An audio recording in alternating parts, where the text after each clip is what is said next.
It's all right, that, wasn't it, eh? That's funky. I like that. I like that. Yeah. It's not your average Wednesday night. This is new content. It's a new year, new content for the Killer Comic Show, and this is Thank FOC It's Wednesday.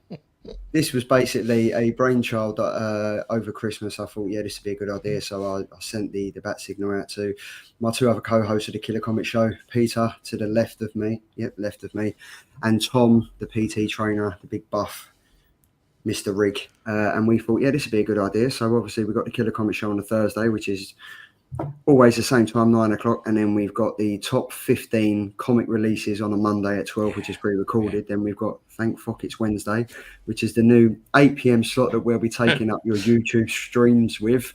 We're going to be literally talking about what's in the FOC for this week, and that's how it's going to go. But how you doing, Pete? I'll stop rambling on now, mate. Good, mate. Looking forward to this. This is going to be interesting. I'm looking forward, and I really enjoyed the show on Monday. Actually, the top 15, that was really interesting.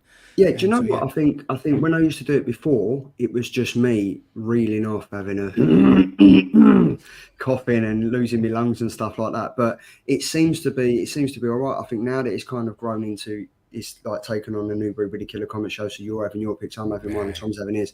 It kind of works better, and I found an easier way to do it instead of sitting up to like 3-4 o'clock on a Sunday night doing it. So yes, it's going to be a challenge, but isn't it? Because I've already noticed for next week, you and Tom picked the top 10 books and hours left struggling.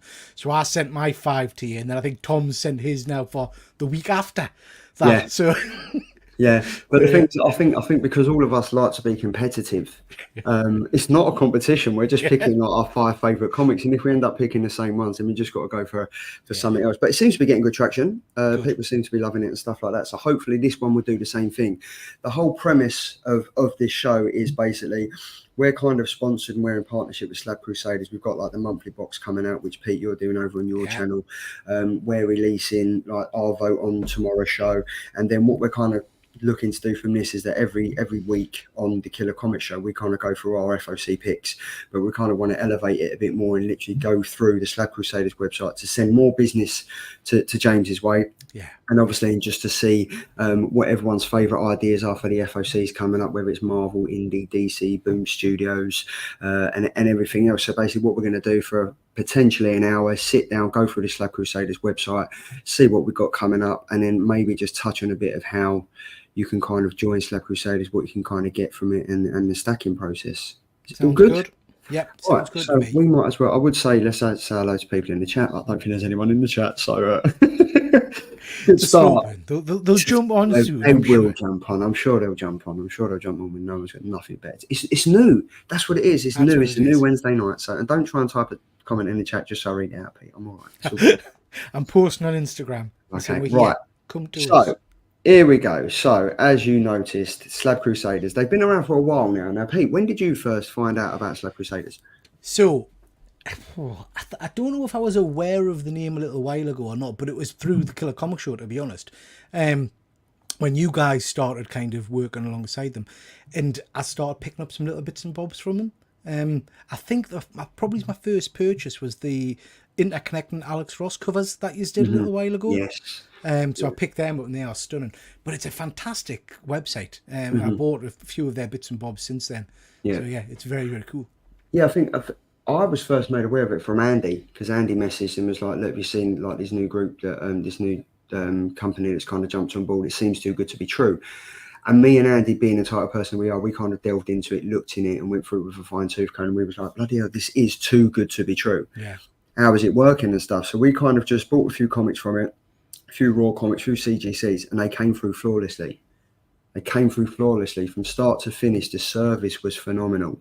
Like, I mean, and we've said it time and time again on the Killer Comic Show, is that you're not going to get comics bagged and boarded for the price that you're getting them other than anywhere else than Slab Crusaders. So yeah, massive shout out to James for that. But it just seems to have gone on and on and on. He's got his Facebook group now, he's doing his Instagram, he's got his YouTube videos and stuff. So it's really, really good. So I think if we can kind of help promote that and he can kind of help promote us, it's a win-win situation because Absolutely. we've got people that watch the show, we've got people that are Facebook groups over on the Slab Crusaders. So I think it just makes sense. And as we are on the homepage now, Slab Crusaders for the collector. So what the aim of this show is, we will literally go on to the Slab Crusade. And obviously, as all of you know that watch the Killer Comic Show on the Thursday, FOC is the final cut-off point when the comic book shop, whether it be online or your local comic shop, is the time that they will cut off and you won't be able to receive your order, or they may be cancelled. Well, James does it at 9 o'clock on a Sunday night. And as you can see there, orders must be placed before 9 p.m. on Sunday night or they will be cancelled. Now, I know a lot of people might use previews and they might use League of Comic Book Geeks. This, for me, is you can't get no better than this. You really can't. The way that James does it, as we'll have a look now, you can kind of click on your Marvel FOCs. DC don't have any FOCs out this week. He's then broken it down to your key specs, top comic picks of the week, cover buyers, new number ones, still available to order, the advanced orders, Ratio Comics FOC, then you've got your Dynamite, Dark Horse, IDW FOC, Boom Comics, Image Comics, Indie Comics, and then everything on FOC. I mean, I don't think you can really break it down anymore, can you? See, I find that really useful because being a bit of a spec nerd myself, I like the fact that he's got first issues and potential keys and all that kind of stuff there as well. Because sometimes with previews, I know what you like, Charlie, but wading through the bloody hundreds of books, you sometimes can't see the wood for the trees. Can't see the trees for the wood, whatever it is. Do you know what I mean? It's too much. Yeah. So yeah, I like this. I like the set out. And I mean, it's really weird, and it's such an amazing site because I really like my DC and I really like my Boom Studios and my indie comics, but I instantly just go to either Boom Studios or I go to the new number ones, or a lot of them are cover buyers. Yeah. But James has now highlighted to us that if you click on everything on FOC, that's everything broken down. Yeah. So I think we should probably just jump straight into that. So obviously, there we go. Welcome to the Slab Crusaders. Everything from weekly FOC list, all in one collection. So again, like touching on the previews book, the previews is massive. This is like an 800-page book that they bring out monthly. And even if you're reading it digitally, it's a slab to get through. It's massive to get through. And then halfway through, you think, I'm just going to give up. Yeah. I'm literally going to give up. And I think the way that James has broken this down is straight to the point, because everyone, like you say, don't read a book by its cover, but if you see a nice cover, you're going to go into it. Yeah. So yes. So here we are. So check out all the collections at the bottom to see FOC list split into different publishers and categories. Orders must be placed by 9 p.m. on Sunday, which we just spoke about. So up first, we have A Haunting on Mars issue number 3. So this is, I'm not sure if you've been reading this, Pete. No, I've not read that one. This is coming out in week 8. So that's in 5-6 weeks time. So this is from Scout Comics, another indie comics publisher. Mars is a wasteland, a dead colony found by a dead billionaire holding darkness and secrets within. Secrets which Echo team are sent to uncover. A hacker, a sonic, an empath, a soldier, and their corporate loyalist leader. They've crashed far from LZ and their sanity's already unveiling. This is out in February 21st. It sounds interesting. It does sound very, very interesting. And obviously, like, there's the 7 ways to order: the Slab Crusade, FOC in it, Slab it, the Ultimate Crusade, Raw, Slab Crusade and Raw, FOC in it, Slabbing it and Raw, and also you can subscribe. So I mean, that does look like a good comic. I'm pretty much into reading this. And he has those options for all of the comics on the site. Is that right? Where you can get it slabbed, or you can get it just raw. Because I'm noticing the price there, £42.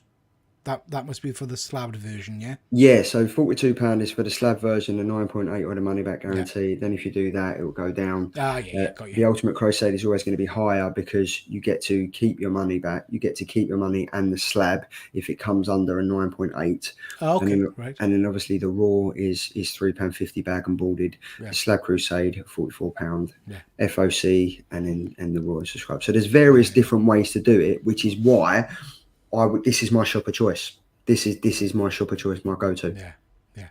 So that is Scout Comics. Then we've got the Amazing Spider-Man. Now, what I'm going to do, I'm not sure how you're feeling, but I'm not going to sit here and read every solicitation because we'll be here for hours. I'm just going to reading Gang War. I have, and I've been enjoying it.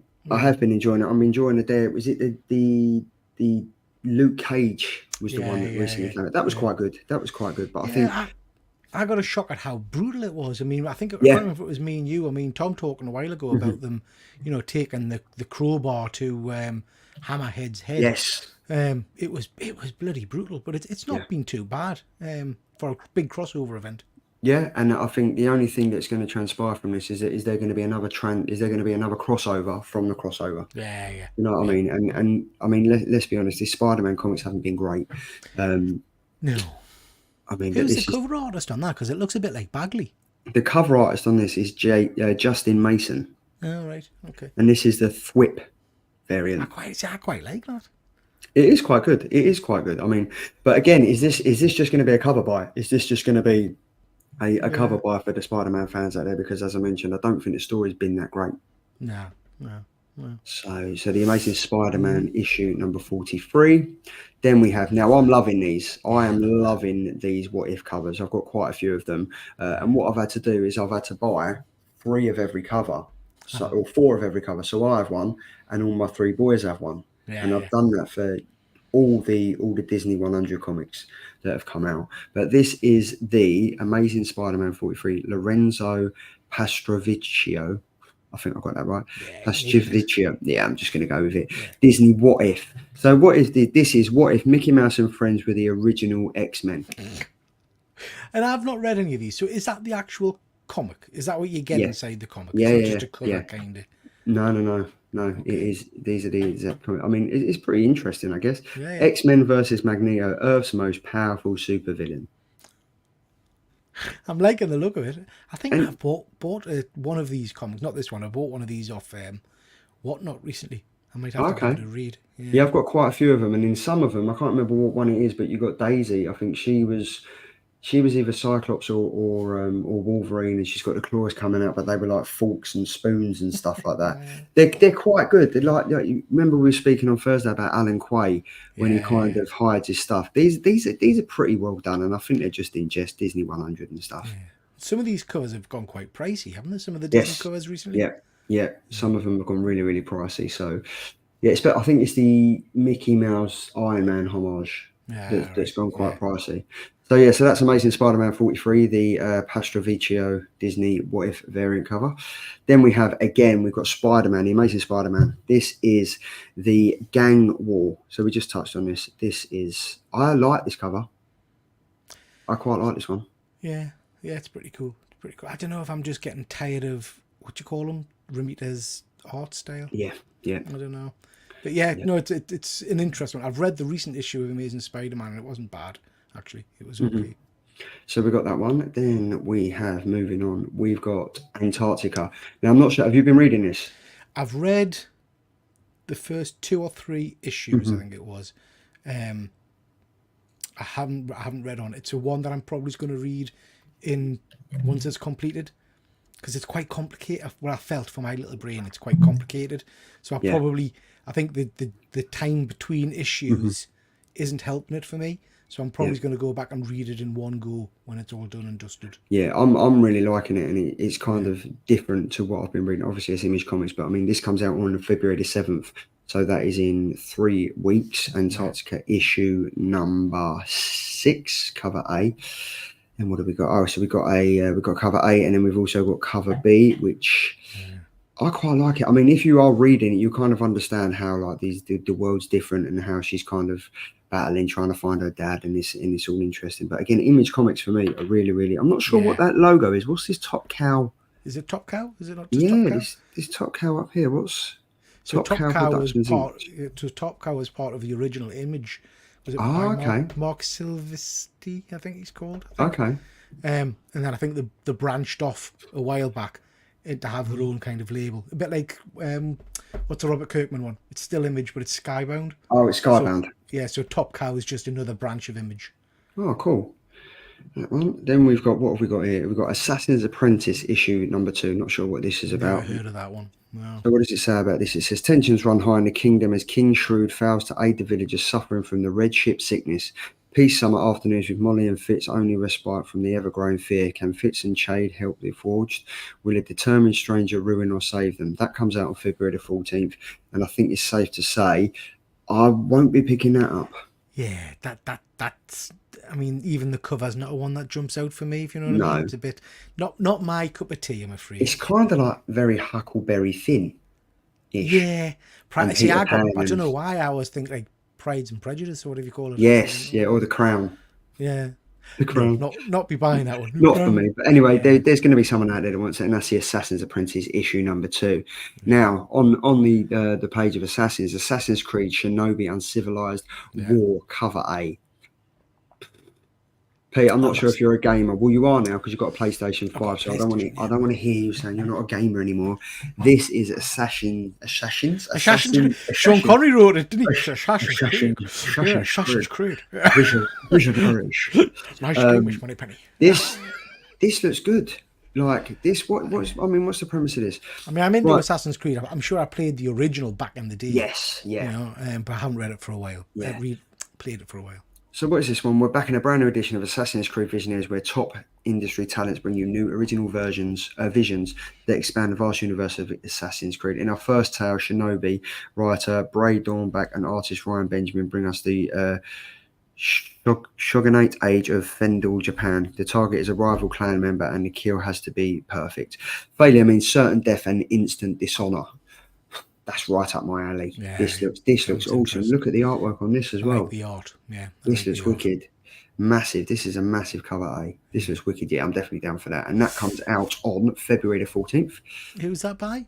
That is by, let's have another look. That is by Ryan Benjamin on the art and cover art. And we've got Bray Dornbach, Chuck Austin, and Patrick Olive. Interesting. Yeah, I might pick that one up, give it a go. That looks, yeah, what's that say? Launak Comics. I've not heard of them. No, I've never heard of them either. Launak Comics. There's quite a few covers here. So we've got we've got cover B by Olaf. This looks great. Look at that. Yeah. This is pretty cool. Yeah, Launak Comics. I'm gonna have to look into them. So I'm not aware of them at all. This is by Olaf. Great cover. The next cover looks a bit interesting. This one looks very. I thought this might pique your interest. Yeah, this looks awesome. Who is this cover by? This is by Moy R. Marco. But this looks like, that looks awesome. It's like a mech. It just doesn't feel like it fits in with what you've just been talking about, you know? No. But that looks wicked. There was a comic that we reviewed on the Killer Comic Show last year or the year before, and it was very much like Metal Gear Solid, Mission Impossible type of vibes, and it seemed pretty good. Oh, the chat is buzzing. We have the chat buzzing. So who have we got? We got Fuzzy Dunlop. Sorry, thought it was 8:30, chaps. No, it wasn't. Not shocking. Forgive me. Start again. A friend. Hello, Fuzzy. There we go. Eduardo. Edvic, Bish Bash Bosh. Evening, folks. Busy sorting this week's delivery, but here if you need anything answered, we'll have the publisher added for next week. Look at that. Look, this is perfect. Thank you very much, James. So he's going to add the publisher for all you there. Did you have anyone pick up a 9.8 for Beneath the Trees When Nobody Sees Slab? Love it. Oh, I've got 2 copies of that. I might send it off to not a single order for it.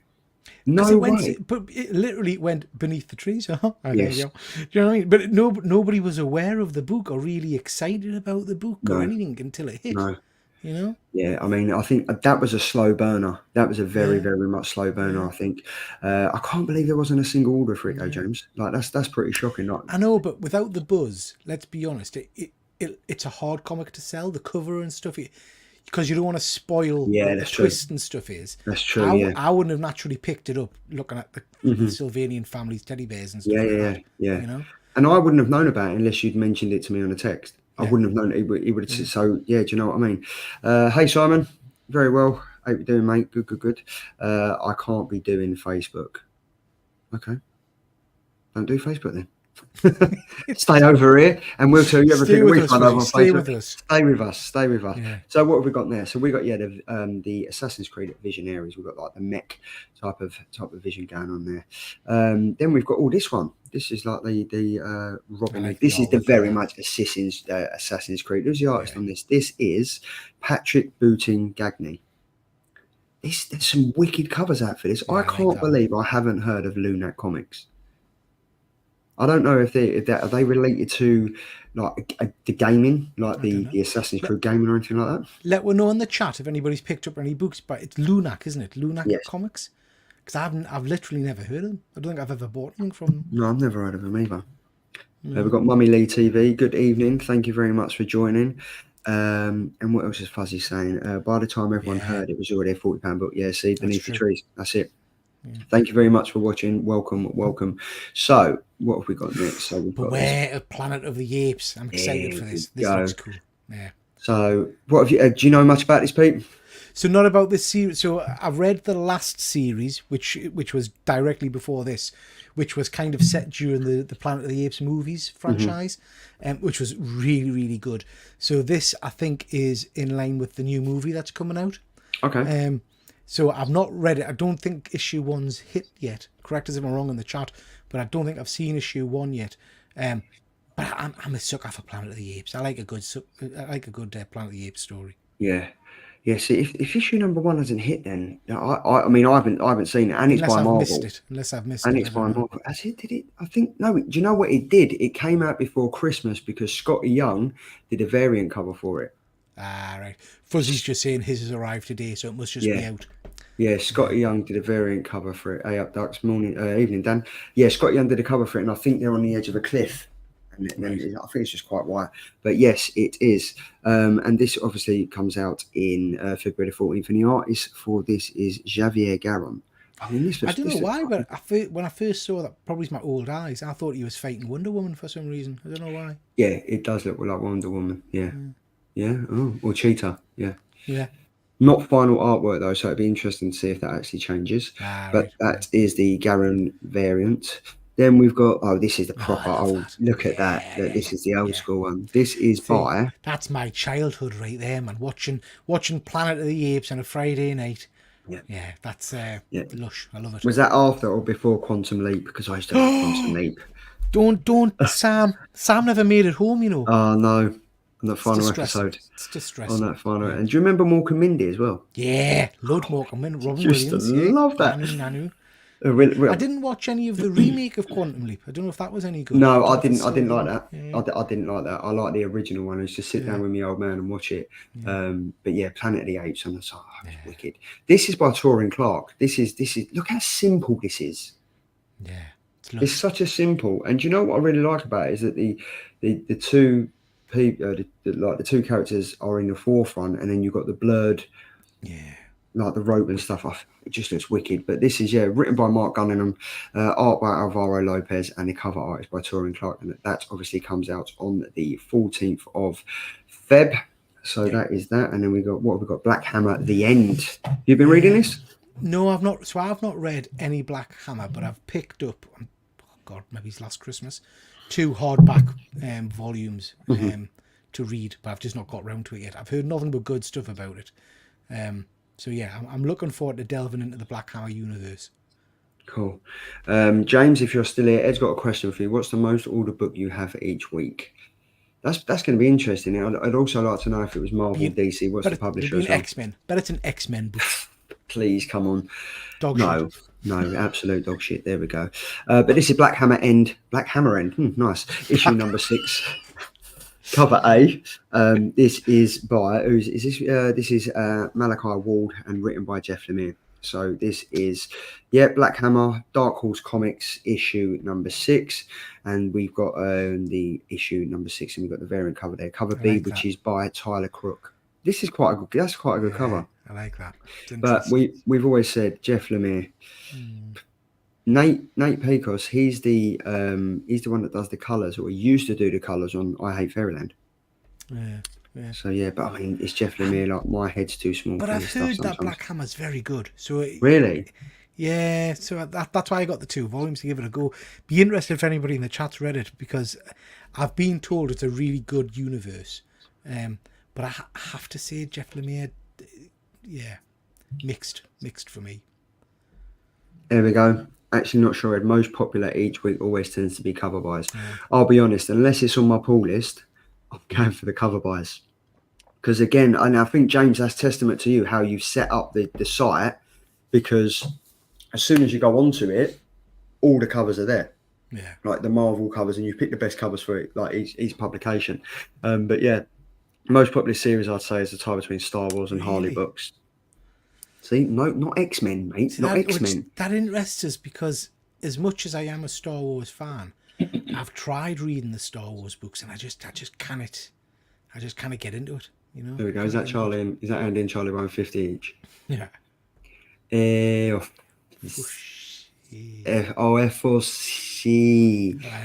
There we go. FOC. Good evening, sir. How are you doing? Hope you're well. So we are just talking about the Black Hammer End issue number 6. There we go. We got Black Panther. Before we move on to the next page, we have Black Panther issue number 9, the Dutan Akande Black History Month variant. This is written by Eve L. Ewing. I'm assuming that's Al Ewing's wife. Al Ewing got a wife, has he? I'm going to have to find it out after the show. I'm really going to have to find. Well, anyways, Eve L. Ewing, art by Christopher Allen, and cover artist by Dutan Akande. Hang on, is it not Eve L.W. one name, then Al Ewing second name? You've confused me. Is that not is that not Eve L? Like as an L Eve or whatever, and then Ewan A as in Al Ewing. It's as if you're doing like Harvard referencing, isn't it? So Eve L, so it'll be, I don't know, Lorraine Eve or something. Yeah. And then A U. I thought it felt a stretch that Al would have a. Wow. You actually went there. Yeah, after he stuck his fingers in my nose and told us he'd had diarrhea. Yeah, you're damn right I did. Oh, this is interesting. Star Wars for people reading, raw sales, Harley for slabs. And you know what? I can understand that because the Star Wars comics, I've read a few of them and the story is good. So if the people want to read it, it's there to be read. But with the Harley stories haven't been great within the last year or so, I'd say. But the slabs and the covers have been great. Like Jenny Frisson's been pumping them out. They've been great. So I can understand from that side why the sales are there. I'm not loving this cover. Have you read the series? No. So I mean, I've not read the latest issue, so I don't know if it's improved. But it very much tried to turn T'Challa into Batman, moved him into a kind of a down and dirty city in Wakanda, which has never been mentioned before, which is basically Gotham City kind of thing. Right. It didn't work for me, but it might have improved. I only read the first couple of issues. Okay, but yeah, I'm not really sure about this. But I mean, there's 6 issues in, so 9 issues in, so they must be doing something else. And this comes out in week number 7. Yeah. Moving on to page number 2, we have Black Panther. This is the Valerio Shitty. That is his name. The Black Panther issue number 9, Valerio Shitty Stormbreakers variant issue. Yeah, this is the variant cover. Again, these covers are not great. Nah. I mean, yeah, he kind of looks like Batman there, no? Yeah. They've funked up his costume by giving him some kind of brown, dirty cloak thing that he wears. Yeah, it doesn't do it for me. Doesn't look great. So there's that one. And there's a variant, the third variant here. This is by, again, Torin Clark. And you can see how clean the lines are and how defined the characters are in this one. I think if I was to buy anyone, it would be this. Yeah. This would probably be the best one. But I mean, again, if the story's not happening, then there's no point in this. It might have been improved. It might have improved. Okay. It was just the first couple of issues didn't do. I'm not a huge Black Panther fan, mate. So if you're into Black Panther, maybe this is right up your street. And this is obviously February the 14th. Then we've got Blade, issue number 8. 8 issues in. I've been loving this. I've been really enjoying this. This is Lenu Yu. This is the Marvel 97 variant cover. This is awesome. Yeah, very good. This is the Lenu Yu. Have you been reading this? Obviously, the film's coming out next year. Yeah, I've read the first 3 or 4 issues, I think, but I'm not up to date with it. But yeah, I enjoyed the first couple of issues. Thought it was really good. I'm loving the old Marvel's logo as well. Yeah, I like that as well. Yeah, that looks wicked. So then what we have Blade. I like that cover as well, mind.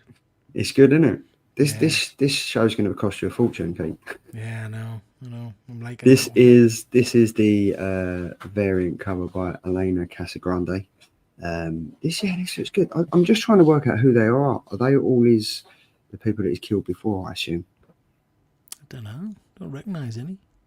It's like a cross between Marvel and It's like Lord of the Rings, the things that come off the boat, isn't it? yeah, The yeah, spectres that come off the boat. yes, A yeah, glow in it the is. dark colour, that would be amazing. Yeah.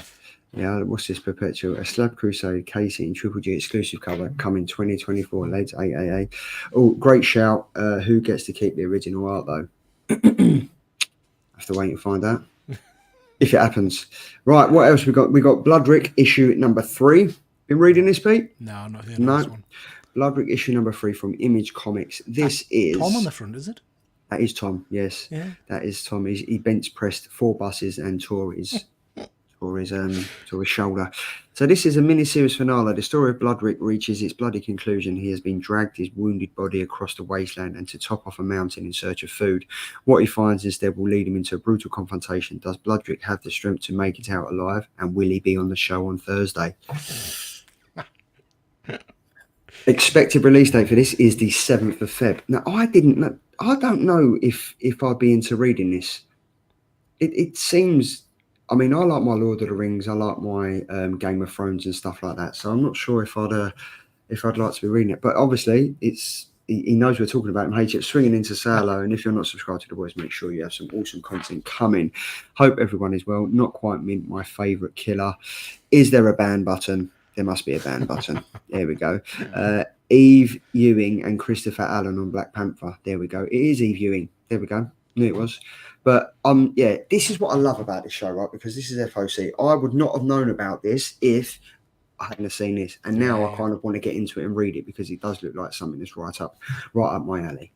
So we've got Bloodrick issue number 3. Then moving over to what comics is this? Who is this? Bombshell and Tom. Oh, this is American Mythology Productions. This is Bombshell and Tom. Never heard of it. Never ever heard of it, but this is issue number 3.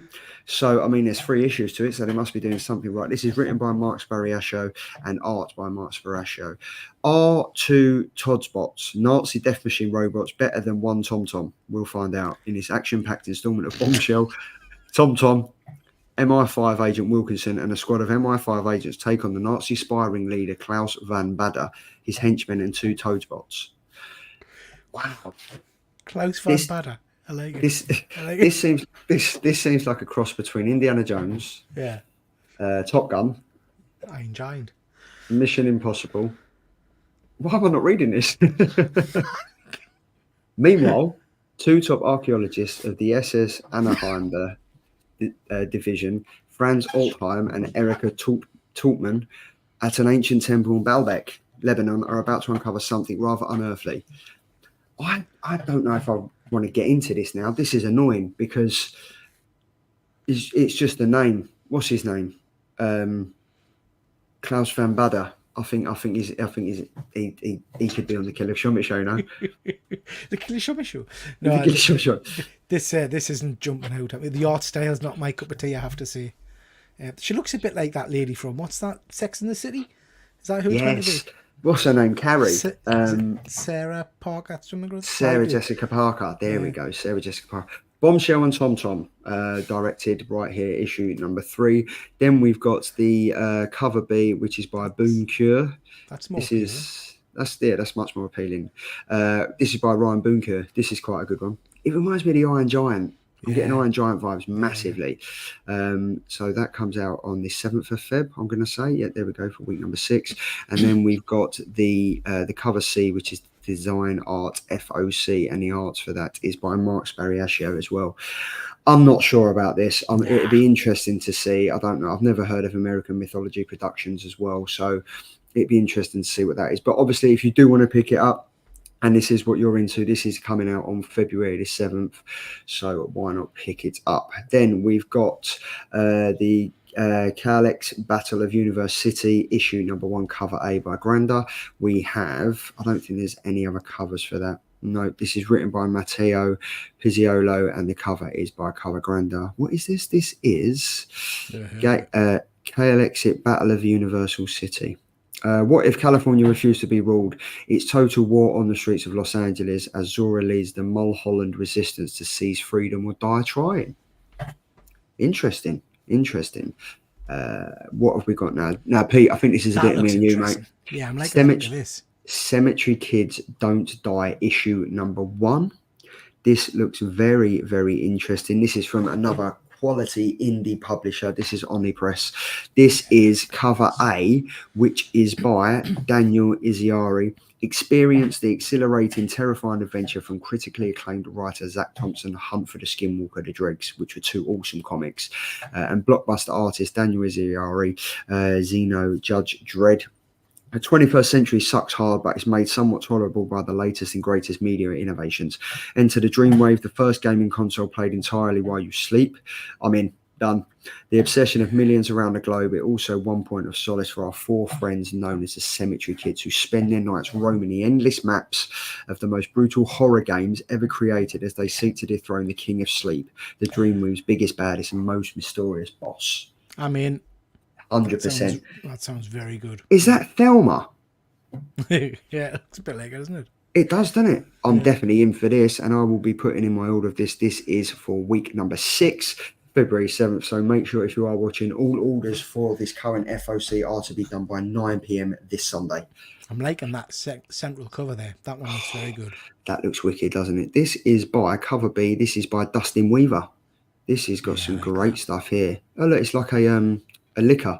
No, not a liquor, a ticker. What are they called? Filthy a clicker. You a liquor. pervert. I've gone from a liquor to a ticker to a clicker. There we go. Yeah. I tell you what, if that's not a bloody YouTube short, and here we have the licking, clicking, ticking clicker. There we go. But yeah, this looks wicked. Yeah, this looks awesome. This looks really, really cool. And this is by Dustin Weaver, cover B, and then we have a cover C, which is another awesome one. This is. I'm kind of getting some. Yeah, I'm kind of getting. I Hate Fairyland kind of vibes from this. That definitely. I mean, you're right, man. That is definitely a clicker kind of design, isn't it? Yeah. If you scroll down again, it's the same thing. Yeah, it is there. Yeah. But also there's a character like that features in the new Poison Ivy run as well, where she kind of embodies herself and gets with all the flowers and stuff. This is by James Stokey. This is an awesome cover. Yeah, I like the look I've of it. definitely been making this. Cemetery Kids Do Not Die. What's going on in the chat? There we go. So, sorry. I honestly think CGC go easy on Marvel. Some of my comments I get 9.8 for Marvel would be 9.6 or lower, easy for the other publishers. Yeah. That's interesting. Yeah. This was one of my picks on IG. Yes. I like it. I don't understand how card stocks don't get more than 9.9s. Don't understand the point of a 9.9, to be honest. Have you had any other 9.9s or 10s? Yeah, 9.9 doesn't make much sense to me. It doesn't really. I don't understand. Had 4 9.9s, no 10s yet. And nice, probably quite random. Yeah. Yes. Now we are coming on to a comic. Oh, look at this one as well. Look. This is like cover D by Vlad Lego Stave. This is kind of like, we touched on this on Thursday about the Freddy Krueger Dream Warriors. Yeah, I like that. This is I'm definitely going to be looking, but it looks like it's a supernatural comic because look at the armor that they're wearing and stuff like that. What's going on with that kid's head? The back of his head? I don't know.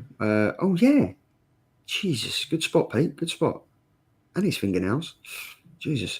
But yeah, this looks pretty good. I think I'm going to pick this one up. Omnipress.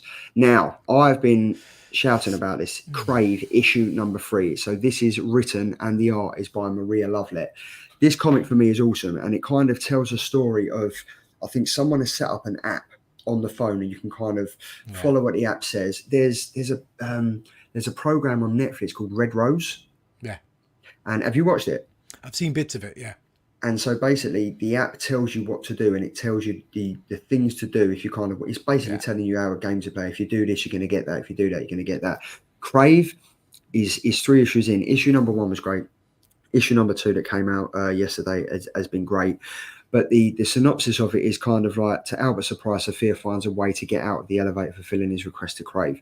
The whole thing of Crave is that the app is set up to say to someone, if there's a man that likes a girl, they will send you what they think you crave, so you can kind of live out your wildest fantasies and stuff like that. Image kind of touch on this. They did it they did it last year with another comic that I've been trying to get on the show, and no one was interested in reading it and stuff. But it's very much like the Red Room snuff movie. type of vibe. This is more of an adult comic, if I'm being honest. It's kind of aimed at the adult readers, and it basically just says, "Tell us what you crave, we'll make it happen." And again, I think it's leaning. I read issue 1 and I enjoyed it, but I'm not caught up on issue 2 yet. Yeah. But yeah, I thought it was an interesting story. It's kind of leaning into like the AI vibes as well. Passport Comics. Good evening, Efren. You're my number one, by the way, sir. No number twos on this show, just number ones. So you are my number one, mate. So yeah, this is Crave issue number 3, and this is the main cover by Maria Lovelet. Then we have cover B, which is also by Maria Lovelet. She normally tends to do like the lingerie kind of variants as well. And then we have a very, I don't know, American high school kind of vibe here with the Maria Lovelet version for issue number 3 with the variant cover C there as well. What have we got next, Pete? So we have Fortune Finder. What is this? So this is Dungeons and Dragons. This is by IDW issue number 4. Cover A by Max Dunbar.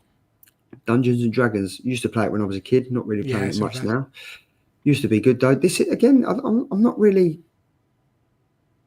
fond of these comics, if I'm being honest. I don't really think I've ever read anything like that, other than like kind of getting into Stranger Things and jumping on a bandwagon to try and pick up them Stranger Things comics and stuff like that. I don't really think this would be one for me.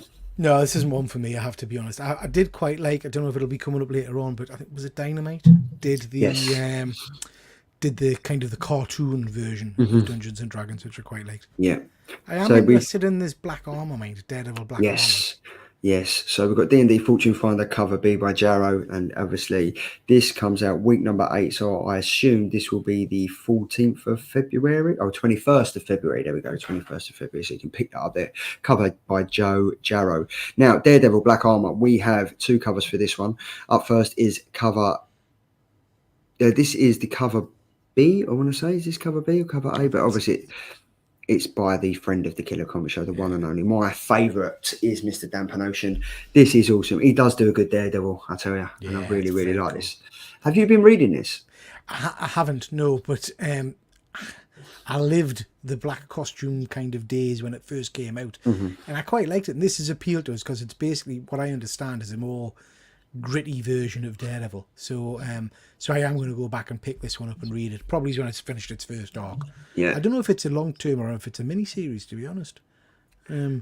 Probably no Marvel. It's going to go on and on and on, isn't it?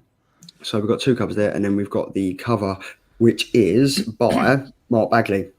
I love Mark Bagley. He's one of my favourite artists. I haven't got a Mark Bagley signature or a sketch. I'd love to get one of those. He's one of my favourites, I have to say. Has he ever been over in the UK? Not that I am aware of. Yeah.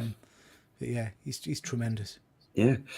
Then what have we got? Deadly Hands of Kung Fu Gang War issue number 3. Been reading this. This is from, again, this is from Marvel. This is the Vincentini Stormbreakers variant cover there. This looks kind of like Pirates of the Caribbean from Wish. Yeah, quite like that. Here we go. Deadly Hangs from Kung Fu Gang War issue number 3.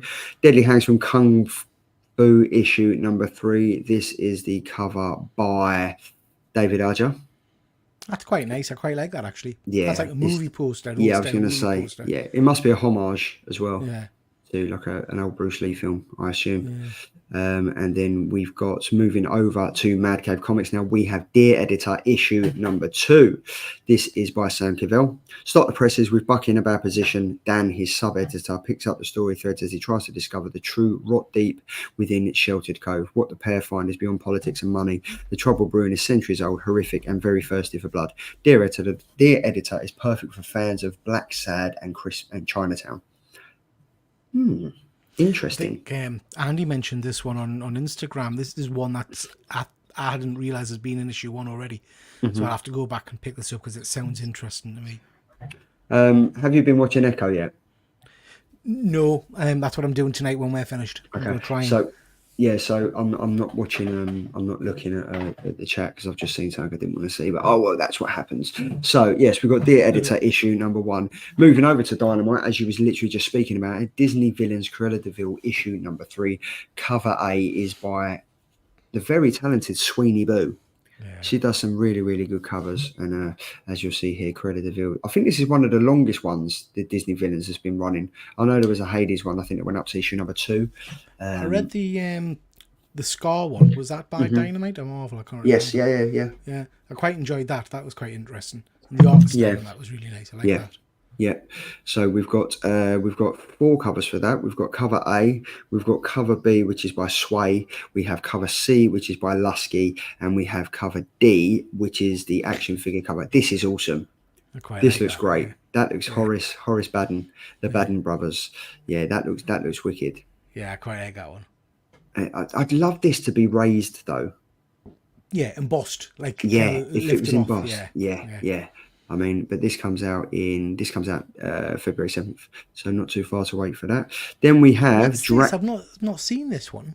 Dracula Afterman, issue number 1. So this is written by Constantine Paredes, art by Gerardo Gambone, and the cover art is by Roy Alan Martinez. Now, did you want to read this out, Pete? Can you see that? Who's it? Cheeky bastard. This is by... my eyesight. Which company is this by? This is by American Mythology Productions again. Never heard of them. It. Go on, Pete. Go on. Where's your dulcet tones? Prepare for the in-your-face horror event of 2024. Vampires have always fed on the lifeblood of innocent victims. But what if there were no sheep left in the stable? After a 1,000,000-year-long slumber, Dracula awakes to find Earth and humanity fundamentally changed and enslaved by a vicious alien species. That sounds quite interesting, actually. I quite like that. That does sound... I mean, me and you we're reading the Dracula comics at the moment, and that's been very good. So I guess, I love Dracula at the moment, Dracula Afterman. And I think it's quite cool what they've done there, Dracula AM, because you would never see Dracula in the AM. So, that's pretty cool. So what have we got there? So we've got 1 cover for that. We've got 2. Wow, that's a bit freaky, that one. This is cover B by Calzadar. What's going on here? Jesus. Yeah, that's not the cover for me. To be fair, that looks like something that would happen after I got off the train at Croydon at around midnight on a Friday. I think if Ed Vic's still in the chat, he can justify that is actually that is Croydon Town Centre. There we go. All right. That is it. Yeah. So that's cover B by Calzadar. We've got I'll give that one. Yeah. And we've got cover C by Hassan. Yeah, they get a bit freaky. I think if I was to pick it up, I'd stick with that one. Yeah, I'd stick with that one. Like the first one. There we go. Fairy Tale team up, Robin Hood and Belle. There we go. This is by... Who is this going to be by? I'm probably sure this is probably going to be by Dynamite or something, isn't it? I'd imagine Dynamite. Igor Vittorino, this is quite cool. Robin Loxley, better known as Robin Hood, has dealt with her fair side of horrors during the time living in New York City, and besides that, she has also fought literal monsters to keep it safe. Belle DeMarco has been hunting creatures and beasts all over the world her adult life, and now even some years before it. Clearly, she was born to do this, so when a secret military facility makes a heinous and extremely deadly set of mistakes, these 2 heroes get stuck cleaning up the mess. Hideous and deadly. It's interesting that, actually. I quite like that. Yeah, is it Dynamite? Do I think? It's a Virgin cover, isn't it? So if James is in the chat, it'd be really, really good for you to confirm this right about now. But here we go. Yeah, they're all bloody Virgin covers. This is cover B by Vittorino. Not sure. Don't know if anyone in the chat wants to have a cheeky little look and tell us it's Dynamite that does normally the fairy tale kind of stuff. Yeah. Isn't it? Yeah. Moving on to page 4, we have Fairy Tale team up, Robin Hood and Belle. That was Ivan Teo. That was a bit arse over tit, that one. Fairy Tale team, we've got Robin Hood and Belle. You've got that Abondanza cover. It's really annoying. They don't say who they are. They're all Virgin covers. But yeah, Ivan Teo, you can tell that Ivan Teo with the work and stuff there. Moving over to, I knew he was going to get here. Here we go. X-Men, Fall of the House of the House of the House of the Fall of the House of X, issue number 2. There we go. This is the Ben Harvey Shadowcat variant. Let's be honest, Pete. Have you been reading Star Trek? Yeah. Have you been reading Star Trek? There we go. Star Trek. What's that good? Have you been reading X-Men? X-Men. Star Trek. Yes. So I've read it on and off for a while. I gave up. I came back. I gave up. I came back. I read the recent kind of start of the Fall of X where they were all bumped off. And then I read a few weeks back and thought they were utter rubbish. And then I've read the one for tomorrow night's show. Mhm. But I'm not going to tell you what I think until tomorrow night's show. Yeah, I should probably get around to reading that. Yeah. So this is the Fall of the House of X, issue number 2. Then we've got the Fall of the House of X. We've got the Carlos Gomez Farewell Krakoa variant cover, and then we have what else have we got? Yes, we've got the Fall of the House of X, the Jippy Kamonkoli variant cover, and we have I the like that Polaris one. That's quite yeah. cool. That one's not too bad. This comes out in week number 7, so this is the 14th of February. Yeah. This cover's not too bad. I'll give him that. This cover's not too bad. So I'm not really, I don't know. It's just, I've got a thing about X-Men. I'm going to be interested to see what you think about the book we read. Yeah, this will be the first X-Men comic I've read in ages. So bear with me. There we go. Moving over to Image now. We have Firepower by Kirkman and Samney. This is issue number 30. Then we have you been reading this? No, so I've got the first issue to read from however long back. My pal Efren mentions this a few times. He's a fan of it, but I've never gotten into it. But it's a one that I think I would probably want to pick up and read at some point. Yeah. We've got cover B, which is by Kirkman and Samney, and then there's only 2 covers for that. Okay, that's cool. Then moving over to Opus, we have the Frank Frazetta Tales of Science Fantasy issue number 4. Oh, where's that tail coming from? That's it. What did you He say? looks as shocked as you just did. Jesus, this is this is absolute filth, and this comes out on February the 14th, and this is the Frank Frazetta's Tales of Secret Fantasy. There we go, science fantasy. But nice. There are 5 covers for this, 4 covers for that one, but we can't see. But David Nakayama's done a cover for that. No, he hasn't. Excuse me. Got a bit above myself there with that thing coming out of her bum. There's 3 covers for this, and there's a Gargoyles issue number 12 cover A by David Nakayama. Then we have cover B, which is by Lucio Perillo. We have cover C, which is by LaRue. We have cover D, which is by Lee, and then we have cover E, which is by Flex and Forstner from obviously Stray Dogs. Never watched an episode of Gargoyles. I love it. Yeah, I'm completely oblivious to the Gargoyles kind of mythology and stuff. I love it, and I've been playing the game on it on my retro gaming console, which is awesome. But there's some good covers out there, and it's an enjoyable book. Flex and Forster is obviously from Stray Dogs. Yeah. They wrote and drew that as well. So yeah, this is issue number 12. So it's been going for a while. Yeah. Moving over now to what have we got now? We have Gargoyles. There's more Gargoyles covers. Gargoyles. Wow, this is cover F, which is the action figure variant cover. We have cover Gargoyles Quest issue number 1, cover A by Crane. Is that Clayton? I'm assuming that's Clayton Crane. It is indeed. That's a decent cover, that one. That's awesome. That is like that. So that's that's the Gargoyles Quest, and then we have cover B by Lee and Chung, and then we have cover C, which is the moss color bleed. Cover D, which is the Crane foil. I like a shiny. A bit of foil, and then we've got the blank cover. That'd be good to get some artistic work on that. Then we have the GFT 2024 Valentine's Day Lingerie Pinup SP cover A by Reyes. I'm just going to click on this one because I want to know who it's been written by. It has been written by David Francini, and the art and cover art is by Alfredo Reyes. I wouldn't mind being in a graveyard with her. Yeah, I wouldn't. Although I do like the next issue better. Yes. Oh, yeah, do you? Let's have a look. Sorry, I'm just trying to do the... Oh, hello. There we go. Bang in time for Valentine's Day. Look, if you've got any loved ones out there that you are struggling to buy a Valentine's Day gift for this year, you don't want to get a card, you don't want to get a bunch of flowers, purchase this from Slab Crusaders for the small price of £4.20. It will come bagged and boarded and will go perfectly in a frame that you could probably go and purchase from Wilco's before they close down, or you can now go to Home Bargains and pick one up. Your partner would love nothing more than a woman half naked straddling what looks to be an inflatable heart. Yeah. I think I sold that pretty well, James. So I think it's superb. So let me know if I did. But we've got Dr. Von Hoot has joined us. Good evening, sir. Thank you very much for joining. There we go. This is going to be longer than Andy and Peter's comment chat. There we go. Might only be a couple of hours gap between the finishing and the KK is starting tomorrow night. This is the inaugural show. This is the first one. So we're ironing out all the nooks and crannies and we're going to get it sorted. I think going forward, we won't just go into every single comic, but we're giving you the content that you never knew you needed or you wanted. So stay with us or don't come back. Yes? There we go. Your fire. Yes, Firepoint has been an enjoyable read. Yeah. Evening, gents. Hope all's well. I love Gargoyles. Nothing cooler than it being back in the mainstream. It's definitely a franchise that deserves it. It's all on Disney at the moment. I must go back and watch some of the episodes on Disney. I'm sure I promised to do that, so I will do that. And there we go. James has even said, after what I just said, I think I'm going to pick it up for myself after that. I am able to do voiceovers for any publications you would like.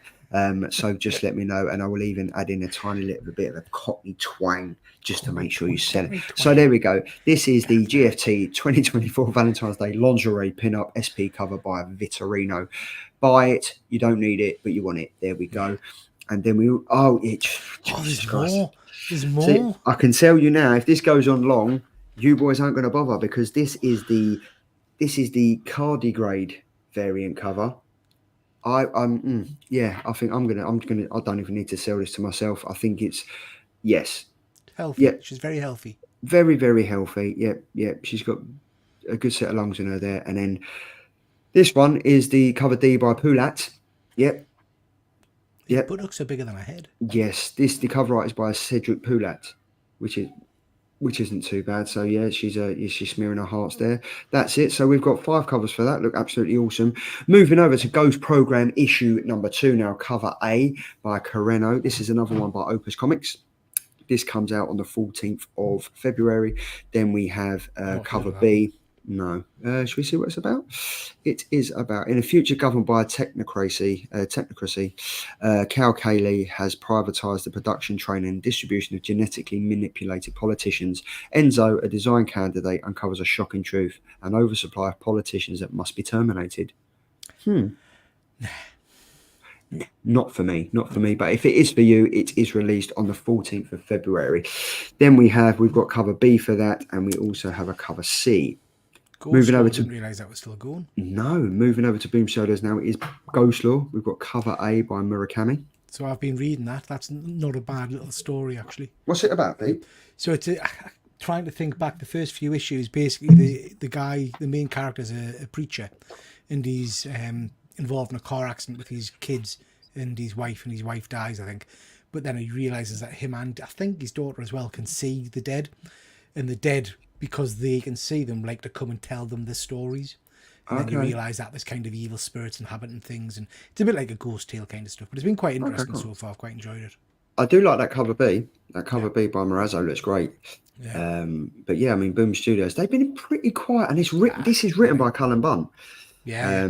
And Leo Max as well, which has done Leo Max does the Basket Full of Heads run. Yeah. That he done for DC Black Label. But yeah, this looks interesting. Again, I've totally missed this. Moving over to IDW now. This is a one-shot. This is Godzilla Rivals.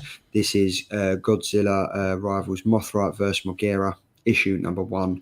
Mothra is a great protector and friend to humanity, but not everyone believes the monster is always going to be on our side. When an anti-kaiju group controlling the powerful robotic Mechagodzilla and Mogera attacks Mothra's home, it's up to a fair few brave souls, an injured Mothra, and a little extra robotic help to save the day.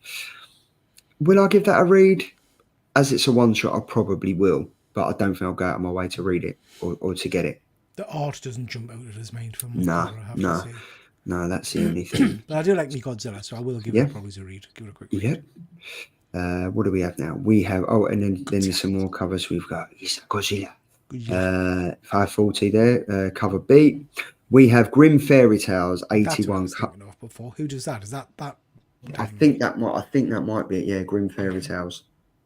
Cover A by Guillermo, and then we have cover B by Vittorino, and there's also a cover C by Keith Garvey. Yeah. We also have a cover D by Lobos, which is pretty interesting. Now, Guma, beginning of her issue number 3. This is a good comic. The first one was good. The second one, not too I haven't read the second one yet. I read the first one. I didn't have a bloody clue what was happening. we jumped from kind of monsters in the street to Yeah. basically like a prostitution house, I think, and it was, I didn't understand what was happening. But I will pick up the second issue to give it a go. Yeah, cool. So this is, but I do like the covers on this. I do have to say, like, Yeah, the art style is lovely. I mean, it's awesome. And I see it today in Forbidden Planet, and there was a foil, and I was like, oh, do I pick that up? I know I love a foil. But we've got issue, that's cover A by Ji Hung Lee. Then we've got cover B again by Ji Hung Lee. And then we have cover C, which this is a pretty cool cover for me. This is a pretty, I do like the concept designs. Yeah. But this is awesome. This I looks quite wicked. like it when Marvel was doing them as well. The Yeah, concept design covers. yeah. This is great. This comes out in week 6, so this is coming out February the 7th, and this is obviously by. I want to say it's not Image Comics. I don't think it's not Image Comics. I think it's written and created by Ji Young Lee, so it might be his own standalone label. Now, moving over to Gunslinger Spawn issue number 28. I remember reading issue number 1 as my first, probably one of the first recent Spawn comics I read, and I didn't enjoy it. So, the only Spawn comic I've ever read is I read issue 1 back in the day when it very first came out. And I've read Batman versus Spawn, and I've read nothing else. Never picked up a Spawn comic. And have you? I don't know why. Yeah. It just doesn't appeal to me, I think. Okay. But I mean, it does. I've always wanted to get into it, and some of the Spawn figures, like the McFarlane Spawn figures that he does, cool. are awesome. But I just don't know. I don't think the comics as good. Tom's a big fan. And yeah, Tom is a massive fan. I enjoyed the talk he did on it on the show. Yeah. And it did intrigue us. So I may pick up an omnibus at some point and have a bit of a read. But there's 2 covers for that. It's cover A by Reynolds, and then there's cover B by Gay. This comes out on February the 7th, which is obviously week number 6. Now, Zoe Thorogood's Hack / Back to School. I've been enjoying this. We've read the first 2 issues and stuff. We've got cover A, which is by Zoe Thorogood. We've got cover B, which is by Vecchio. And I think that's it. There's only 2 covers for this one. There we go. Back to School. It's a good series, that, but it is a good school. It is good school, and that's Image as well. Then we have Holmes. Now, see, Holmes and Houdini. Is this going to be Grim Fairy Tales? I think this is kind of along those lines. Who are you saying? Holmes and Houdini. Holmes. Holmes. Holmes. Holmes. Holmes. Is it not like Sherlock Holmes? Why did I say that? Holmes. Holmes and Houdini's a whole different book. I'm such a commoner. Such a commoner. This is Holmes and Houdini, obviously Sherlock Holmes. Holmes and Houdini. There we go. I'm not used to this Wednesday crap. Holmes and Houdini, issue number 2, cover A by Igor Vitorino, and then we've got Holmes and Houdini, cover B by Jordi Tarragona, cover C by Lomov, and cover D by Josh Burns. D's very nice. I like that one. D's, if we look at it again, it's a double D, isn't it? There we go. Then moving over to Scout Comics now, we got Howie the Hellhound. What this is about? What is this about? Howie the Hellhound. Howie is missing, with her beloved pet swiped right under her nose by the bumbling demons Twist and Flamed. Louie's life begins to spin out of control. Can she summon the courage to take Howie back from his literal forces of hell? And can she do it in time for her big debut on Broadway? Not a comic for me. Never heard of it. No. Three issues in and it's still gone over my head, so no. Issue number 2 of Justice Ducks, cover A by Mirka Andolfo, cover B by Landridge, and then we've got cover C by Tamiaselli. And then we have, oh, look at this. This looks pretty cool, though, doesn't it? Cover D by Forster and Colour Bleed. And there we have, look, pronounce the L, guys. It's Holmes. See, it is. It's Holmes. It's not Holmes. Sherlock Holmes. It's Sherlock Holmes. I want to wind up, mate. It's Sherlock Holmes. Don't worry. I've got this. I've got it. I'm just going to pop home. Right. Moving on. Efren can't comment. Anyway, he doesn't even know what spotted dick is. He can't even articulate what mushy peas are, so he can't jump in stuff like that. You leave my good one alone. He's my number 1. All right, leave him alone. Don't worry, Efren, I've got your back, mate. Yeah, we've got Kaya issue number 15, cover A by Craig, cover B by Gatlin. These like Ed's just said he's heard some good things about this. Heard good things about Kaya, but haven't read any yet. It can't be that good then, mate, can it? No? Just saying. Hashtag just saying. There we go. But there we go. And then we've also got A Legacy of Violence. For some reason, I have a feeling this is a comic you would probably read, Pete. Yeah, I've not heard of it. Is that in relation to the history of violence? The I'm one that not was sure. made into a movie? I'm not sure. Monica's fate is revealed after Andrew receives some terrifying orders from the killer himself. I'm not sure. I mean, the 10 issues in, again, some of these comics I haven't even heard No, of. no. But yeah, so we've got that Life is Strange. Moving on, Life is Strange issue number 2. Life is Strange, Forget Me Not. Cover A by Michi Lee. Cover B by Zoe Thorogood. I do love Zoe Thorogood's artwork. Yeah, me I too. do love Zoe Thorogood's artwork there. And then we have cover C. Sorry, this is by Smith. This is pretty good. Now, this is one for Andy because I know his daughter loves Lilo and Stitch. This is Lilo and Stitch issue number 2, cover A by Badari. And then we have cover B by Forstner.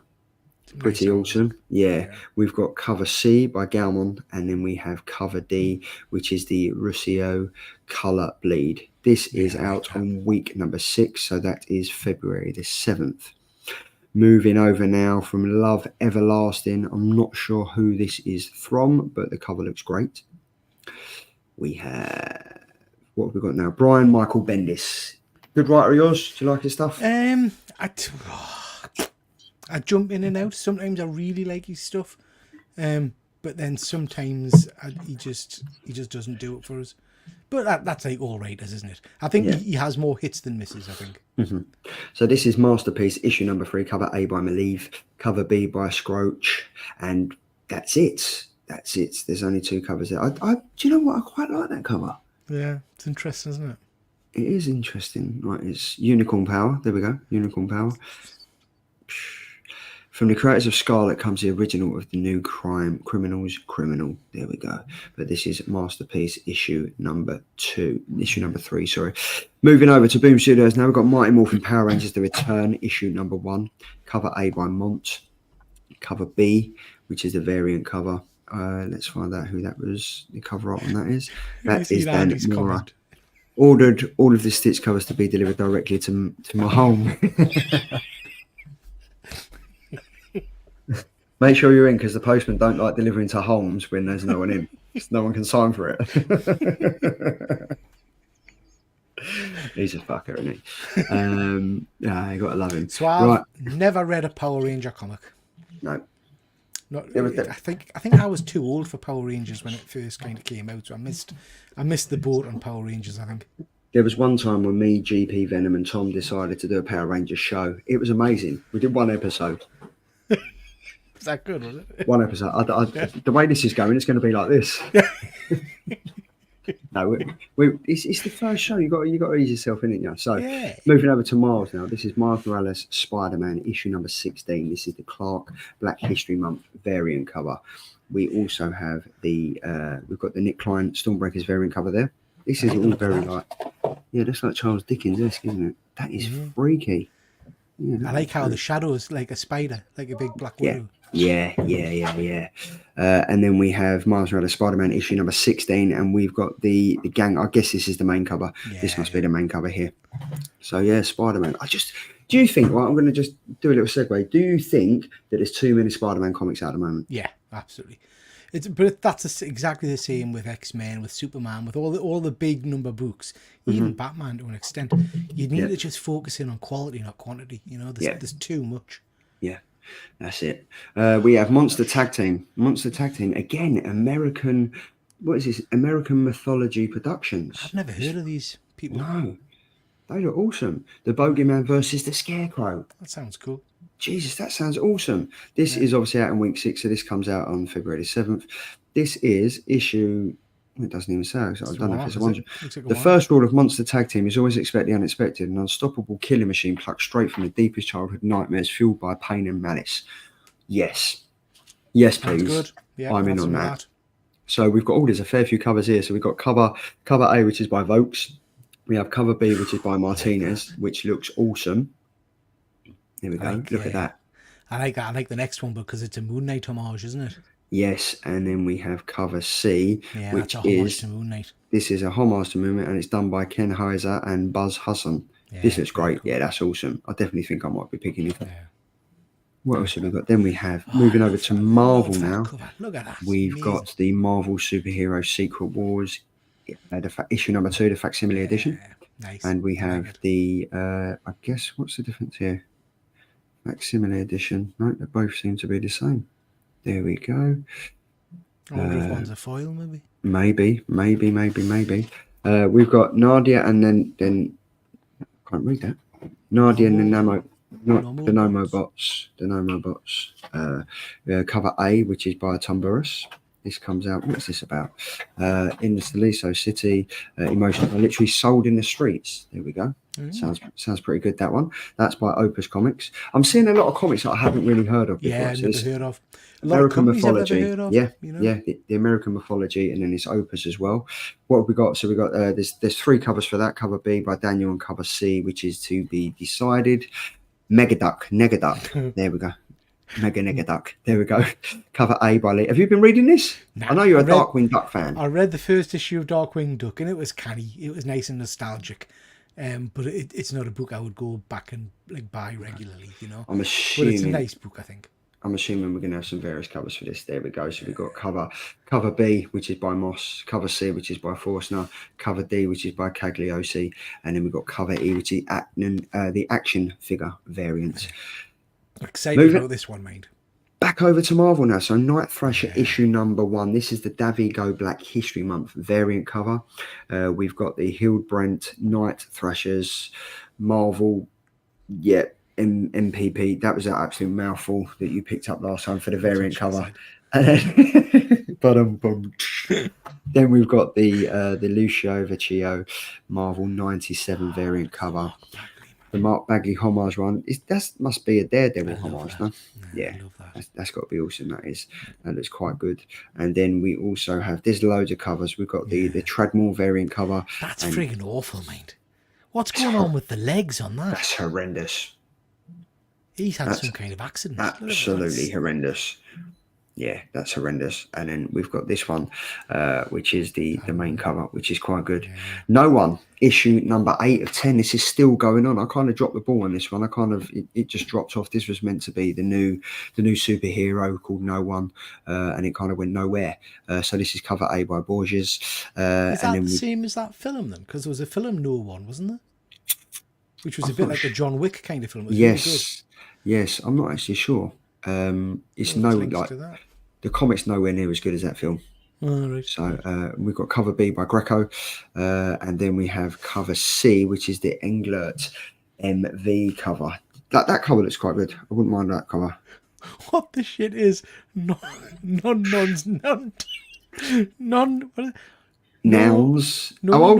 on a minute. No nouns.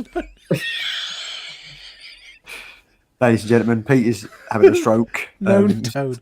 No uns noun town. Wow. And you had a go at me for saying Holmes. You've literally just had a stroke. Right. This is Nouns, Noun Town, issue number 2. Cover A by Schlitz. Right, and then we've got Nouns, Noun Town, cover 2 by Schlitz, Copic. This is, I've got to have a look at this. I can't not take the piss out of it. What is, wow. I mean, that looks amazing. What is that? Getting that CGC'd. That's lush. Getting that slabbed. Look at him here with a moustache. Like, he looks like that's Tom with a tash. That's the Hamburglar, no? That is the Hamburglar. Oh, look at the little onion man falling in the water. Look here, look, there's Andy. Bagpipes. There's Andy. There we go. Look, yeah. Jesus, that looks as crazy as anything. That's kind of what's going on in my head right about now. Getting it. This is a Oddly Pedestrian Life Christopher Chaos variant. Cover A by Robles from Dark Horse Comics. Not sure what's going on there. We have a cover B, which is by Hickson. And then we have Once Upon a Time at the End of the World. This is obviously Jason Aaron. This was a big thing. I'm not really sure a lot of people really liked it or jumped on board for it. I've not read any of it. I need to get on it. There we go. Look, I can come on when you guys need help in prun what? With pruning. Apparently it's not pruning. With pruning. What day is it? It's Definitely not Thursday. There we go. So Once Upon a Time at the End of the World, cover A, which is issue number 12, cover A by Olivetti. We've got cover B, which is by Ricker. One Hand, issue number 1, cover A by Campbell. Now, obviously, this is an issue number 1 from Image Comics. This kind of just says, this is by Ram V. Oh, interesting. So a mini-series premiere, Neo-Nirvana detective Asin is about to retire with an enviable record until a brutal murder occurs bearing all the hallmarks of the one-hand killer, which should have been impossible since Ari already put him away not once but twice in the years before. I do love a good crime. I do love a good crime story. Yeah. So that should be that. And then we've got 2 covers for that. We've got cover B by Lowridge. Moving over to the adult version of the content now, we've got Penthouse Comics issue number 1, cover A by Matteo Scalera. Yes. Then we've got Penthouse Comics. We've got cover C by Swaby. We have cover D by Bryaninson. We've got cover E by Aspinall. We have cover F by Samlin. We have cover J, which is by Stimograph. Yes. Why not? Yes. Why not? Moving over to Pine and Merrimack, issue number 2, cover A by Gallen. I'm not sure who these are by. James, if you could, going forward, potentially just put who they are if there's a Virgin cover, because it's sometimes slightly, these covers are amazing, but you can't really find out who they are by. Yeah, Pine and Merrimack, issue number 2, cover B by a variant, which is the Poobla. Pure Evil. Have you been reading this? I read the first issue and yeah, it wasn't for me. I didn't pick it up. It's about a cat, I think. I think there's like an evil cat or something. Yeah, I think every character has like a relationship with a cat. Cover A by Braga. We've got cover B, which is the Mirko and Dolphin, and then we've got cover C, which is Sejic.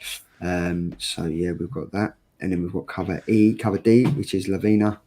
Quick Stops by Dark Horse Comics now. So is that based on the what do you call him? Kevin Smith thing? I think so, because this is anecdotes from the annals of the. I can't read that. What is that? I know I'm gonna get this from wrong. Mallrats, wasn't it? Anecdotes. Yeah. Skewverse. That's Kevin Smith, isn't it? Annals of Anscova, yeah, that's it. Yeah. So this is Cash Cow, and a decent proposal, Cash Cow. This is issue number 2, cover A by Rafat, cover B by Rehill, cover C. No, there is no cover C. There we go. Quick Stops. I'd quite like this though. Yeah. I don't know. Yeah, I'm quite a fan of some of Kevin Smith's stuff. So actually, is it not written by Kevin Smith? Does that say? I think it says written by Kevin Smith. Yes, written by Kevin Smith. Yeah, yes, so there we go. Over to Image Comics now. Yeah, it is. That was very, very much a quick shot. There's only two covers there. Moving over to Image Comics again now. We've got cover A for Radiant Black issue number 28 by Ferragutto.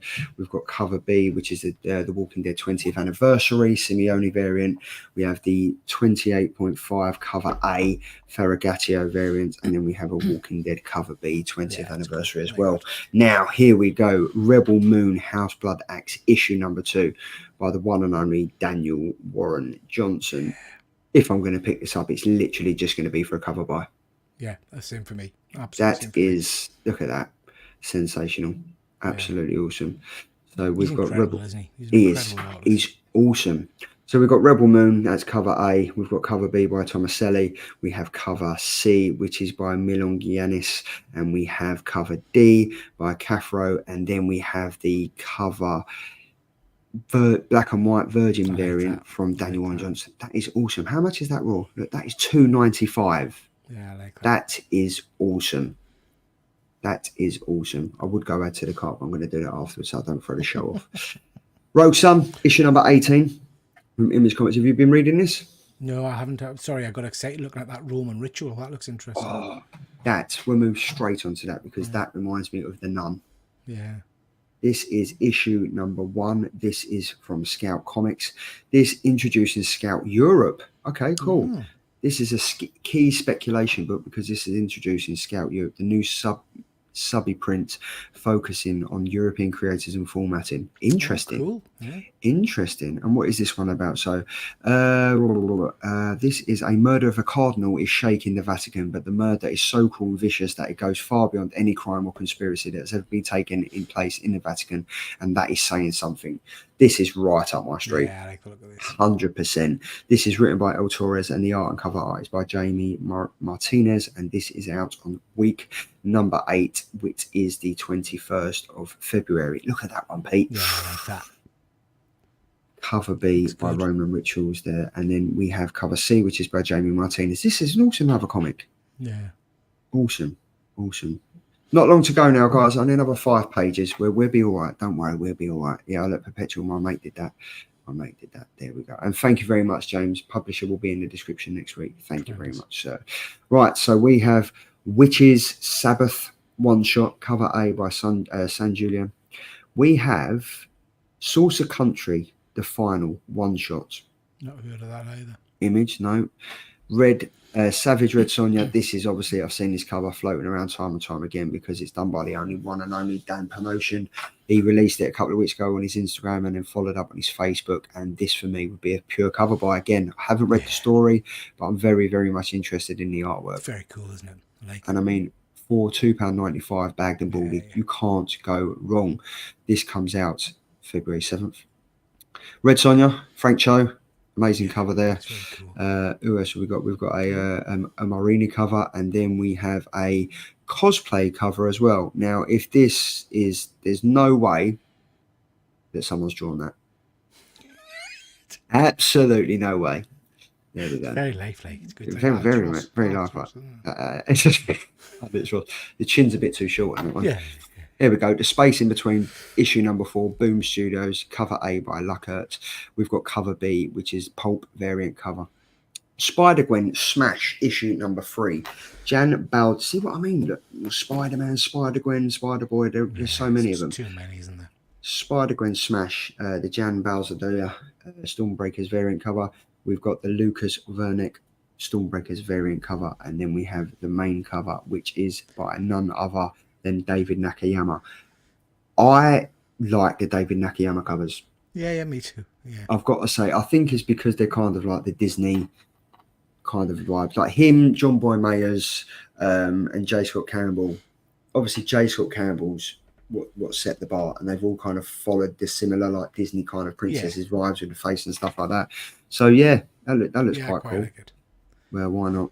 Spider-Punk, look at this cover. I like this. This looks pretty. Oh, it's foil. It's a foil, and for only £6.70. Yeah. Look at that. Who's done the cover on this one? It is Ian Bertram. Nice cover. Spider-Punk issue number 1. There we go. And there's loads of covers for this one, Pete. We've got that's a Rose Besh, 100%. I like that. This is the Descartes Andrews variant cover, and we have the Oliver Coipel variant cover. We've got the That's quite nice, man. I like the Oliver Coipel cover. It's quite like that's that. Quite nice. It is quite nice, isn't it? Yeah. Yeah, that is quite nice. And what have we got? This is the Todd Notch Window Shades variant cover. Quite like that. Yeah, I like that one. Then I like this one as well. That's very cool. Is this Rose? It's not Rose Besh. Wow, I thought that was Rose Besh. It's Takashi Okazaki. That reminds me very. Look at the detail in that though. Yeah, I like that. That reminds me of the Miles Morales film, where he's kind of popping out, like you know where they come from and stuff. That's quite good. Not bad. Not bad. Some nice covers for that booklet, actually. There is. Now, moving on. This is probably Andy's favourite part of the show. There we go. Darth Vader. We've got issue number 43, the Lashley Black History Month variant cover. Have you been reading this, Pete? Nah. I've read some of the mini-series of the Dark Droids. Yeah. But I haven't read the ongoing series. I don't know why. I tried reading some Star Wars a while ago, and I just couldn't. I couldn't get into it. You know, but I do like that Vader cover, mind. That looks amazing. Yeah. I like that. Well, I think that's the main cover. That must be the main cover because the one next to it is the Casper Wingard variant cover, and this is obviously the main cover. Who did that one? We have that's Leno Yu. That's nice. Good cover. Like that. Good cover. Yep. Superior Spider-Man, another man Spider-Man. Why not? This is the issue number 4. Marcus Martin. We've got the main cover there as well. That was done by Mark Bagley. So Mark Bagley covered that one. Yeah, Mark Bagley. Yep, there we go. Interesting. Mark Bagley and Delgado. Yeah. Right, the Cole issue number 5. I've been enjoying this cover. I feel like by I've missed an Villiers. issue. I didn't realise we're up to issue 5. I need to go back and find issue 4. I'm not sure I've read that. I don't think I've read issue 4 The either. last one I read was that landed on this kind of the strange world, and Yep. was one of them pregnant or something straight away. Yeah. There we go. Can't wait for Vader to finish. It's cost me a fortune. I can only imagine, mate. So that's cover A by Dilliwiz, and then we've got cover B, which is by Tula Lete. It's an awesome cover. Great artwork there. Again, that is a week 6, so that is coming out on February the 7th. Thunderbolts issue number 3. I've loved the first 2 issues, I've got to say. Yeah. I have. This is the Jose Maria Casanovas, and then we have a Scott Godleski 1907 variant cover there, and then we've got the main cover here as well. This one, the Thundercats, man. now here we go. Thundercats issue number 1, cover A by David Nakayama. I cannot wait for this. I've gone mad with this. I think I've ordered every cover. Well, no, I haven't. There was one cover I didn't like, or 1 or 2 covers I wasn't keen on. Yeah. Bollocks! I didn't see the action figure variant. I've not seen that. Well, this is why we're doing the show, because you can order it. This is the cover B by Lucio Perillo. This is pretty nice. I've got that in the foil coming. I think. Cool.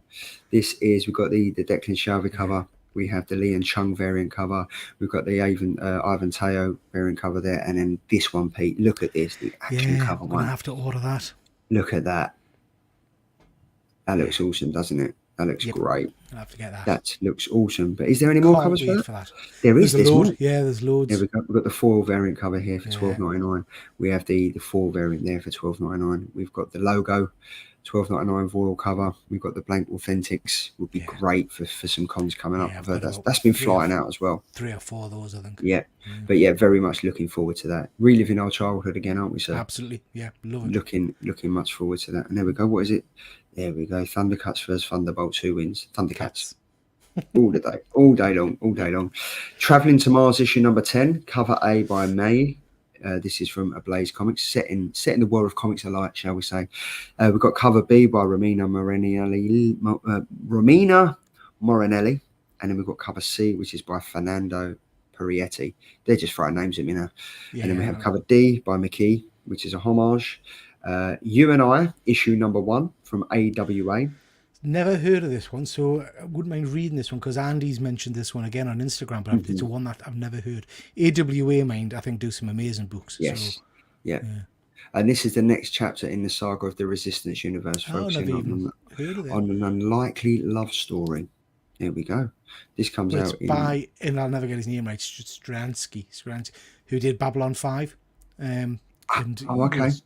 He did Spider-Man and other stuff, and Rising Stars. So he's a very good writer. I'm going for the logo for and blank. There we go. Yeah, that's that. You and I cover B, which is by Deodato Jr. and Lafridge. And then we have cover C, which is the Romance novel homage. The Uncanny X-Men 268 facsimile edition. Foil variant there. Not too bad. And then we've got the main cover, normal raw cover there for £3.50. Undiscovered Country. This is I've read a few issues of this, and I do enjoy it, but I don't know. This is the cover A. Come on, cover. I read volume 1 and 2, containing how many issues. I did, but again, it's a book that I think was too intelligent for me. Well, it's not a quick read. You've got to really kind of concentrate to figure out what the hell's going on. We've got cover B, which is by Brown. Moving over now to Dynamite, we've got Vampirella 666. Oh, there we go. Cover A by Lucio Perillo. I wonder if that was a take of him, Carla Cohen, and him. Yeah. You never know. We've got cover B, which is by Massafera. We have cover C, which is by Carla Cohen. And we've got cover D, which is the cosplay. And we have cover E, which is the foil variant cover there. Cover F. Stunning Vampirella covers, mate. There is some stunning. I've never read a Vampirella comic in my life. Me neither. Never. And then we've got the Massafera Voil. And we have the blank 666. Moving over to, this has got to be Grim Fairy Tales now. Van Helsing Vampire Hunter issue number 2, cover A, which is the Al Bariano Uevov cover. I think I've got that right. I'm going to go with it. Cover B, which is the Derlis Santa Cruz. We have cover C, which is the Sonia Matas Back over to Marvel now. Another awesome 1997 variant cover. Vengeance of Moonlight issue number 2. The Cameron Coley Marvel 97 variant. Vengeance of the Moonlight issue number 2. We're reading number 1 on the show tomorrow, aren't we? Yeah. So we tune in to find out what our thoughts on that are. And then we've got the main cover there. No Way Out, The Walking Dead. Now, Kevin mentioned on your show on Saturday that he was a massive fan of the Walking Dead TV show and also a massive fan of the Walking Dead comics. Have you read any of the Walking Dead comics? Nope. I watched the show, but I haven't read any of the comics. See, I kind of watched the show and then started collecting the black and white ones. And then when it moved over to colour, it just didn't do it for me. And I think obviously this is like No Way Out. This is issue number 82. This is part 3 of issue number 82, cover A by Finch and McCaig. And then we've got cover B, which is the Charlie Adlard and McKay cover. We have cover C, which is the Santo Lucho cover, which in colour doesn't do it for me. Yeah, I'm not a fan. Really doesn't do it for me. Washed in the Blood issue number 1. What the hell is that? Interesting. Let's have a quick look at this. So this is Jules Corona is a Venezuelan artist and winner. Blah, blah, blah, blah. What if you were called upon by the worst god of all time in a frozen post-apocalyptic wasteland? A young cult survivor hears the voice of the self-proclaimed god of guns. Like any other human would be, he is hypnotized by the prospect of power by listening to the divine freak. Nice. Nice. Yeah. Yeah, no thanks. Who was that by? That's by Massive, so I'm not sure who that's by. Moving over now, what we've got. Fuzzy's done that. Sounded a good idea. Sounded a good idea 90 minutes ago. Yeah, it did, didn't it? It sounded, yeah, it did. It really did. It really did. But we'll get there. We'll narrow it down next week. We've got Washed in Blood issue number 1, cover B, which is the Canon Connecting. We've got cover C, which is the Braille movie poster homage. We have cover D, which is the Lego Stave, and this one's pretty cool. Yeah, I like that. Don't mind that one. What's that? That don't look too bad. Yeah, freaky. Yeah, there we go. Love nice that. eyeball coming out. Good. Why not? Nice. That's cover E by Azevedo. We've got cover F, which is by Izzo. Yeah, there's loads for this. People blowing their heads out, isn't it? Brains out. Washed in Blood. Cover J, which is the Canon sign variant cover. That's the homage of the Wolverine from that X-Men animated, isn't it? Wolverine sitting looking at the picture of Jean Grey. Yeah. Yes, that is. This one is a homage to a computer game, which Borderlands, is it? Borderlands, that's the one. Yes, that's the one. Washed in the Blood issue number 1, cover K. Do you think you'll be reading this, Pete? No. No, I don't think so. I've got too much to read, man. But it looks interesting. I do like the look of the covers, but it just sounds a bit weird. Yeah, it does. If I've got a spare 5 minutes, I might pick up a copy, but I'll see. Yeah. Okay. We're nearly there. Viewers. We're nearly there. We're going to narrow this down next week because this could end up being a nightmare. What If Venom issue number 1, the black blank cover variant cover. There we go. What If, and then we've got the Chad Hardin variant cover. This one, Mr. John Boy Mayer's variant cover. There we go. That's the. I see him drawing this, and he's done some remarks on Facebook as well, which is pretty cool. I think that's pretty cool. Look at that. That's pretty awesome, isn't it? So we've got that one, and then we have. I like that Venom. Yeah. It's foil as well, isn't it? Yeah. I like that. I bet that looks nice in a foil. That looks quite nice. What If? There we go. That one is Loki, Doctor Strange, Hulk. It's bloody everyone. That is Moon Knight. Yeah. Jesus Christ. Black Panther. Lovely. He done who he wants to be. Yeah. There we go. Witch Hammer, issue number 3, cover A by Spariasho and cover B by Farquharson. And then we have Sabretooth Wolverine, issue number 43, Megan Hetrick Sabretooth. That is obviously the wife of Donny Cates. And is it? Yes, yep. We've got the Oliver Vatine X-Men 97 homage variant cover we have, and the main cover by Wolverine, issue number 43 there. Keen Spot again. We mentioned this. Yeah. Keen Spot. This is Zor, issue number 1. Cover A by Michael Adams. Cover B by Rob Pochak. Cover C, which is by Owen Gleaney. Cover D, which is the Billy Parker action figure variant cover. Nor have I. Cover E by Troy Dongara. And then we have cover G to end this fantastic epic show of first major proportions. We have a blank cover sketch of Zor. So there we go. Good. There we go. That was. I think going forward, I'm going to throw this out to the chat.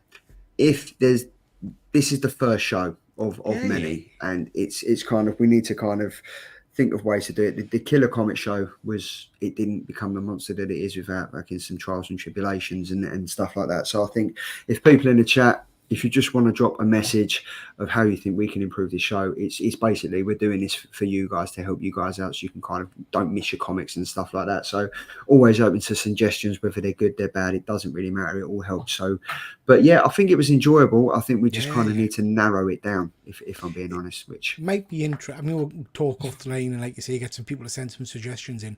But it might be idea if one of us picks a publisher each. So you pick DC, I'll pick Marvel. And we each pick 5 comics from that particular publisher. And do that rather than go through them all. There we go. Perhaps you can pick your top picks each FOC week and maybe take submissions from the chat. Just a thought, loved it. It's your content. Good luck. There we go. That's not actually a bad chat. That's not actually a bad, and that's what we're kind of looking for, is like feedback from the chat and stuff like that. But that's an hour and 35 minutes of the time that we have wasted on this Wednesday evening. So we do apologise for you taking your time out of sitting there watching Coronation Street or British Bake Off or some other useless piece of TV that you was watching. Speak off on. Pete, you're with me. Shush. But we will be back tomorrow as standard, 9 p.m. Usual service reviews of comics. FOC again. Should we do any more FOC? No. We're picking our favourite 3 comics of FOC. We've got the indie picks, we've got the cover picks, we've got the killer covers, and we've got we've got some few giveaways as well. Giveaways are always a nice thing, and then you never know with the giveaways. I might throw in a couple of Funko Pops because I've got so many of them that we need to shift. So if you do want to be in chance with that, check in tomorrow. Normal as always, 9 p.m. tomorrow night, and we, myself, Tom, and me. Triple G. I was going to say YouTube. You forgot who I was again. You're going to say Andy, weren't you? I wasn't. Before the show, I was trying to think of the word. It was like the YouTube royalty, the king of the banter, blah, blah, blah, blah. And I couldn't think about it because I'm having a stroke like you did with the new now, the new now, that land. But yeah, that is it. We will be back tomorrow with the usual content on a Thursday. And then you'll have Peter's show on a Saturday.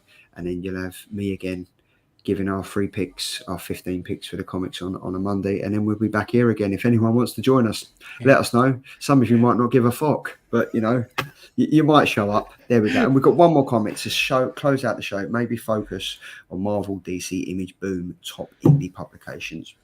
I'm taking these all on board. Me and Peter are going to sit down, and we're going to streamline it next week. So it's 15 minutes shorter. 15 minutes. 15 minutes.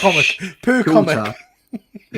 I had you there, lads. 15 minutes shorter than it was tonight. So it was an hour and 38. We'll get to an hour and 15. How about that? Yeah, there we go. That's good. That's progress. And there we go, James. Great show, lads. I'm fucking enjoying it. I fucking enjoyed it. There we go. But we shall see you tomorrow. Thank you very much for giving us all the love and attention that we don't deserve on a Wednesday night. And we shall see you tomorrow at 9 p.m. as always over on the Killer Comic Show. See you later. Have a good one. See you. Bye.